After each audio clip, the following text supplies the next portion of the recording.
শ্যামলী মেয়েটা বরাবরই খুব ভালো।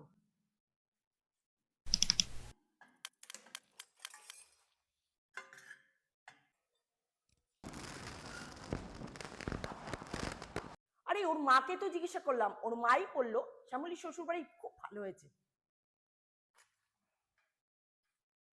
তুই বা এত সত্যি জানলি কি করে? শ্যামলীর শ্বশুরবাড়ি ভালো হয়েছে। তুমি কি জানো শ্যামলীর শ্বশুরবাড়ি 5 লাখ টাকা পণ নিয়েছে? দুধ তেরি কি, ওটা পণ কিসের হলো? মেয়ের বাবা ভালোবেসে জামাইকে 5 লাখ টাকা উপহার দিয়েছে। গিফট?